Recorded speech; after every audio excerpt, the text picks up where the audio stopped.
So I haven't done one of these in a couple weeks. I'm still kind of new to all this, but I think what I kind of want to talk about today is more about when you teach and how I transition from teaching anything from age 2 year olds all the way up to like my adult class and different things like that.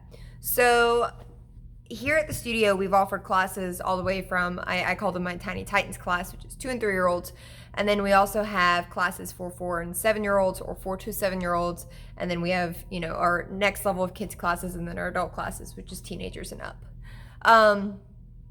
So today I kind of want to talk about the two extremes. So I have my 2 year old class and then I got like my adult class. Of course, they're not together, so they're separate. But whenever you teach 2 and 3 year olds, I think one of the biggest things or one of the most important things to remember when you're teaching little people like that is their attention span's only about 5 to 10 minutes. So if that, like it's really, or they say sometimes that their attention span's only as long as how many minutes old they are, or so if they're 3 years old, they have a 3 minute attention span before they're just gone. So a lot of times when you do that, you have to definitely keep it high energy and high paced and different things like that. So for example, say for my 2 year olds, we're working on blocks. So instead of doing a lot of different blocks because they're not going to remember it, I'll take one block, say like a knife hand block, and we just do it different ways. So we'll do knife hand block, and where they just move one arm and they move it as fast as they can, and then they'll do the other arm and move it as fast as they can, and then maybe they do both arms and they move it as fast as they can. And then in between doing the blocks, we'll do like, okay, you got to chase me, catch the noodle, catch the noodle. I'll have pool noodles and they have to try to grab it. And then after that, we transition into, okay, don't let the pool noodle hit you, don't let the pool noodle hit you, and just kind of keep it very fast paced. The other thing you got to remember too when you have 2 and 3 year olds is they're not going to do it perfectly. Well, I don't know, some of them do. Some of them are very, very good. But you can't hold them to the same standard that you would say like a 5 or a 6 year old. And you can't hold a 5 or a 6 year old to the same standard that you would say an 8 or 9 year old, just because they're at different developmental levels. So for my 2 and 3 year old class, like I said, I'll pick one technique. And then if we do other techniques, it's techniques they've already done. So it's a little bit of a review, so they feel accomplished and they feel like it's easy. So that way it's not a bunch of new stuff. And each time they come in, usually there is a lot of reviews. So punches are something that they all start off with. So if I'm doing blocks, and then we'll go into punches because that's something easy, that's something they know how to do.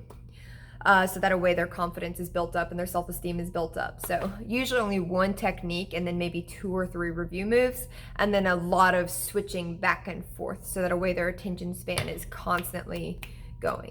So whereas with a regular class, there'll be like maybe 10-15 minutes of instruction and drills before we even think about playing a game. Whereas with them, it's maybe 2 minutes on, 2 minutes off, 2 minutes on, 2 minutes off. So 2 minutes of doing, say, that one technique, and then 2 minutes of them running around trying to catch a noodle.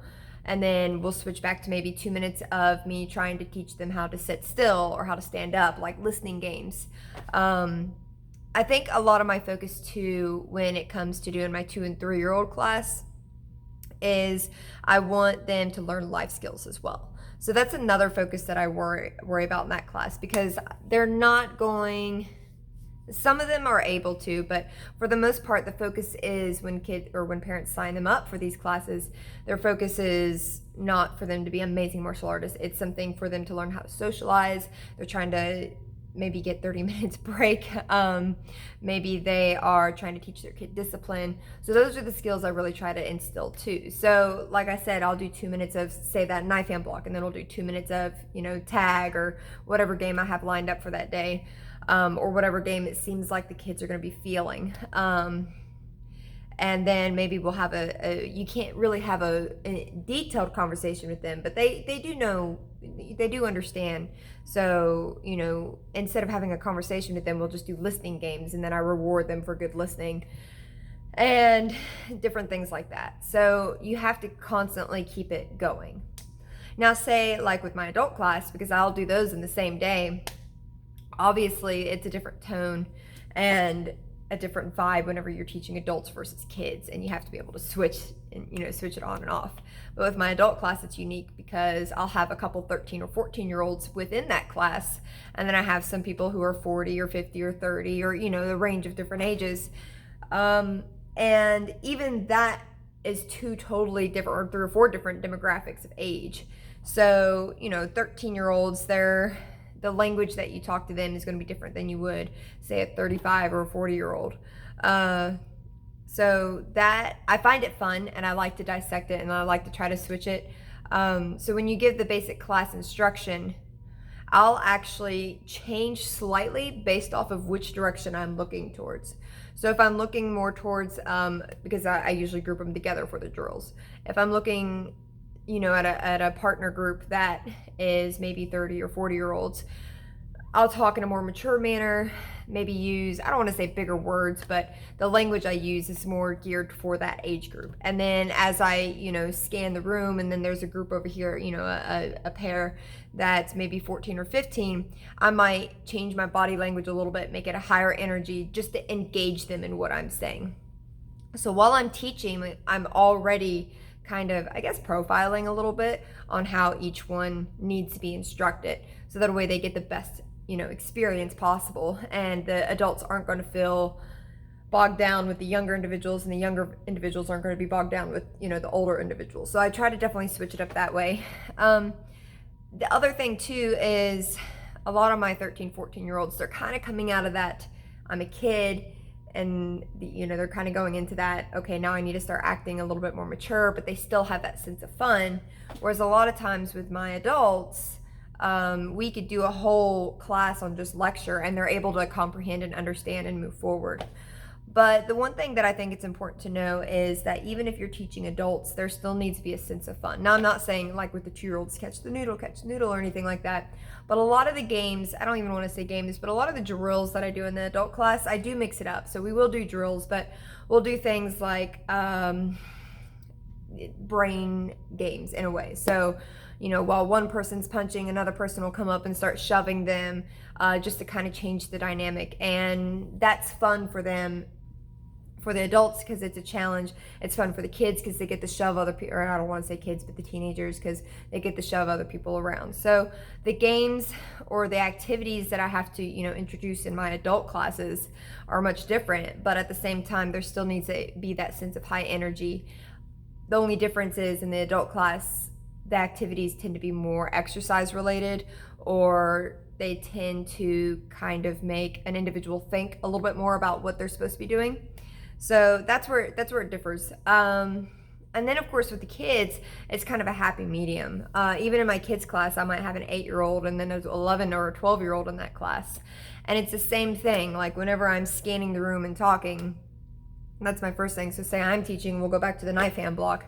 And if I'm looking at, say, the 8-year-old, whenever I'm scanning and teaching, because you want to make eye contact with everybody, you want to make everybody feel like they're there by themselves getting a private lesson from you. You want that experience to be, perfect for them. You don't want them to feel like they're just getting lost in a crowd. So that's another thing I try to do. I try to make sure everybody feels heard and feels seen and feels accepted and feels like they're a part of the group. But if I look at, say, the 8-year-old in the class when I'm teaching a knife hand block, again, it's about the body language. I might change it, make it a little bit more energized. And then if I'm, addressing the 11 or the 12-year-old, again, you still have a higher energy body language, but it's going to be less goofy because they're, getting more mature and it's not as cool. The other thing is whenever I'm, picking on the kids, how I pick on them might be different. So with 11 and 12-year-olds, you can be a little bit more sarcastic with them. Whereas with 8, 7, or 8, 9, 10-year-olds, 10-year-olds, it depends on, where they lie on the spectrum. But 8 and 9-year-olds, you might not be able to be as sarcastic with them, but you could do something like stick your tongue out at them, if there's a dull moment or something. That's just an example, because I pick on my kids relentlessly. So that's just kind of how, whenever I teach the class or my classes, if I have a wide spectrum of ages, instead of just kind of writing it down the middle and hoping everybody falls into a group, because I don't believe that's how people learn, I try to make it as individualized as possible. And that's one thing that I think is really cool about martial arts versus other sports. As with martial arts, it is an individual sport. I mean, yeah, you might be working with a partner, or you might be working with a group working on a particular technique or concept. But in the end, it's about your performance and your ability to do something. And the only competition really within classes is, hey, was I better than I was yesterday? Or when I walked in, did I learn the move that I didn't even know when I first walked in? There's my accomplishment. There's my competition. So if I can provide an atmosphere and an environment that everybody feels heard and, seen, then I feel like I'm accomplishing something. And for the most part, I hear good things, about kids enjoying it and adults enjoying it. And I try to, definitely structure the classes so everybody's getting the most out of their experience, which kind of goes into the next thing of concepts that I teach in kids classes versus concepts I teach in the adult classes. I'm not one to pull punches. So if a kid has a question, for example, one of my little 9-year-olds, or no, she's 7, but she's moved up into the other class because her maturity is there. She asked me something that was an advanced concept, and instead of being like, oh, well, you're not going to learn that until X, Y, and Z, I'll be like, all right, you asked the question, I'm going to answer it. I'm going to answer it in a way, that I would, because that's an advanced concept. So I'm going to explain it in a way that's more advanced first. So you know that it's advanced, and then we'll break it down, and then I'll make you understand it. Because otherwise, I feel like it makes them feel dumb or stupid if you're like, oh, you don't need that yet. We're just going to worry about that later. Because it's kind of saying, oh, you're not smart enough to know about that now. If you're smart enough to know the question, then obviously I'm going to explain it to you. So that's another thing, is I don't pull punches. But when it comes to the adults, I definitely want to teach them the advanced version first, because they don't, I feel like, want to waste their time. And that's kind of a loose way of saying it, but they don't want to go through all the little mini steps to get there. They want to get there, and then they can stay there and train and practice and perfect. Whereas with kids, you kind of have to baby step them, because a lot of times with kids, with their patience level, they're always looking for the next step. And also it kind of has something to do with accomplishments. And whereas with adults, a lot of times they're like, well, I don't want to have to remember all these steps. Can we just get to the final step? And then I'll stay there for a couple weeks or a couple months or whatever. So that's another thing. With kids, I'll teach a basic version to kind of set them up for future versions. It'll help with their attention span. And then it also, because they haven't had as much life experience or martial arts experience or any experience, it'll help with their coordination. So I do break things down more for the kids, whereas with the adults, I just kind of throw them into it. And also the dynamic versus static. So with kids, I do more static drills where, okay, I have a pool noodle or I have a foam stick and I'm going to hit it and you block it, and it's very controlled. Whereas with adults, we have drills where sometimes we'll be doing a static drill and then suddenly I'll give a cue word and they're all attacking each other in a controlled manner, and they have to, be able to figure that situation out. So the stress level for the adults is going to be higher, but I feel like because they're more mature, they can handle it more. Whereas with the kids, everything's more controlled, and then I control when they amp it up. It's not them controlling it. Whereas with the adults, I kind of let them figure it out and play with it a little bit more. And then as far as 2-year-olds go, a lot of times it does seem like in my mind that they're controlling me, but I make them think that even though it was their idea, it was my idea originally. So for example, let's say in class, I'm like, oh, I plan on playing Go Freeze with the 2-year-olds, because that's a game we play a lot. I say go, and they go, I say freeze, and they have to stop. And usually we do like a silly pose.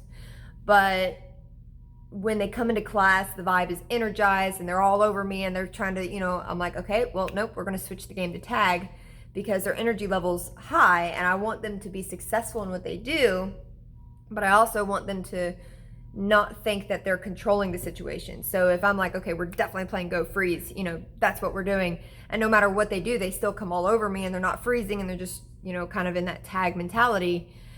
They're going to get in trouble. They're going to get yelled at. They're not going to have a fun experience. But because they're not listening, they're in control. So with my 2-year-olds, if I feel that energy vibe, I'm like, before I even, start the class, I'm like, okay, we're ditching Go Freeze. And I won't tell them this, but in my head, I'm like, okay, we're ditching Go Freeze. We're playing tag. Because obviously that's the vibe. And then I'm in control because I've decided that. And then they're having a better experience because they're enjoying it.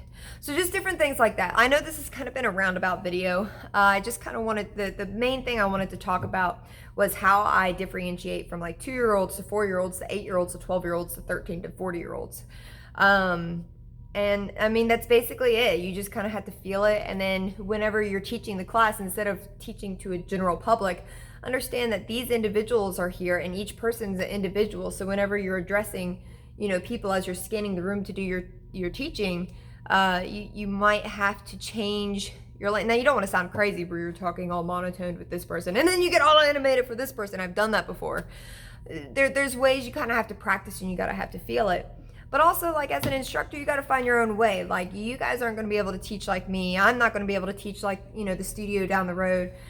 Everybody's got to find their own way, and then that's going to attract a particular type of student. You're not going to be able to get everybody in. Not everybody's going to like you, and that's okay. But that's just how I do it. That's how I've been doing it. It seems to work for me. I've become fairly successful, especially with all this coronavirus stuff going on. And obviously I'm still growing and learning and everything. But yeah, so that's just kind of my, I guess, 2 cents on how I structure my classes and how I switch from different age groups. So hopefully you guys enjoyed that. About every 2 weeks or so, I'm probably going to try to do another little video with a different topic, based off of, of whatever's going on in my life. And we'll kind of go from there. And then as we get more popular, we'll get more comments and more suggestions on what people want to see. So, but that being said, if you are a subscriber and there is something you want me to talk about or discuss, by all means, let me know in the, comments below. We're fairly brand new here. It's July something 2020. So let's see in a year where we're at and see how that growth goes as well. So alrighty, well, hopefully you guys enjoyed this, and if not, then sorry I wasted, 17 minutes of your life. So anyway, you guys have a good day.